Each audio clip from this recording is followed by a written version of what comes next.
রাজীব রায়চৌধুরী রাহুলের বাবা রাহিকে পুত্রবধূ হিসেবে ঘরে নিয়ে যেতে চাই। রাহুলের বাবা বলছে আমার মা তার নাতবউয়ের জন্য অপেক্ষা করছে, 3 মিনিট সময় দেব, তার মধ্যে বিয়ে না করলে বুঝবো রাহির কোনো কথা দিয়ে কথা রাখে না। তিনি বলছেন যে আপনার এক মেয়ে আমার মাথা নিচু করে দিয়েছে, কিন্তু আপনার আর এক মেয়ে তার মাসুল গুনবে। রাহুলের দাদু রাহুলের বাবাকে বলছে যা করছিস ভেবে করছিস তো? রাহুলের বাবা বলছে বাবা আমি যা করছি ভেবেই করছি, এই সুযোগ আমি হাতছাড়া করতে চাই না, আমাদের বাড়ির যোগ্য বউ হয়ে উঠবে রাহি। এদিকে রাহির মা রাহিকে বোঝাচ্ছে এই বিয়েটা করতে রাজি হয়ে যেতে। হঠাৎ করে রাহির বাবা অসুস্থ হয়ে পড়ে, সবাই মিলে ধরে তাকে বসিয়ে রাহি তার বাবাকে বলে এই বিয়েটা করব আমি। কিন্তু রাহুল বলে আমি এই বিয়েটা কিছুতেই করব না, আমি তিতলিকে ভালোবাসি। রাহুলের বাবা বলছে কার জন্য কষ্ট পাচ্ছ? একটা ঠকবাজ মেয়ের জন্য? তার বাড়ির লোকের মান সম্মান, তোমার মান সম্মানের কথা না ভেবে এই বিয়ের মণ্ডপ থেকে যে পালিয়ে গেছে।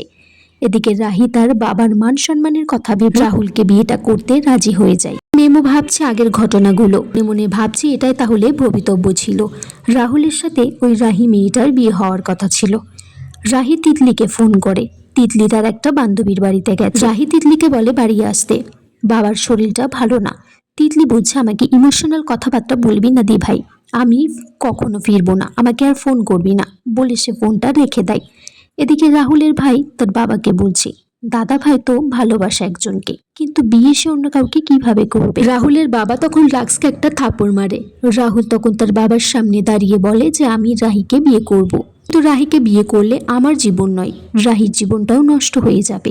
রাহুল তখন গিয়ে রাহির হাতটা ধরে তুলে ছাদনা তলায় নিয়ে যায়, মালা পরিয়ে দেয়, নিজে বসে এবং বিয়ে করার জন্য রাহির হাতটা ধরেও তাকে পাশে বসিয়ে নেয়। একে অপরের হাতে রেখে বিয়ের মন্ত্র পড়া হচ্ছে। রাহির মা বলছে মেয়ের বিয়ে হচ্ছে নাকি দুঃস্বপ্ন দেখছি? রাহির ঠাম্মি বলছে উপরওয়ালা আগে থেকে সব ঠিক করে রেখেছে কার সাথে কার বিয়ে হবে। তারপর রাহির কাকিমা রাহুল আর রাহির জোরটা বেঁধে দেয়, অগ্নি সাক্ষী করে রাহুল আর রাহির বিয়ের মন্ত্র পড়া হচ্ছে। ঠাকুর মশাই বলছে 7 পাকে ঘোরার জন্য। তারপর রাহুলকে বলে যে সিঁদুরটা রাহিকে পরিয়ে দিতে, কিন্তু রাহুল ভাবছে যে তিতলি এসেছে, সে তিতলি বলে চিৎকার করছে, কিন্তু দেখে যে না, সে ভাবছে আসলে। রাহুল এটাও মনে মনে ভাবছে যে তিতলি তাকে বলেছে যে 3 মাস পরে ভিসা নিয়ে এলে সে ভেবে দেখবে বিয়ে করবে কি করবে না।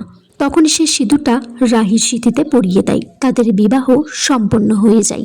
আর এখানেই আজকের পর্ব শেষ হয়ে যায় বন্ধুরা। তোমরা কমেন্টস করে জানিও কেমন লেগেছে আজকের পর্বটা।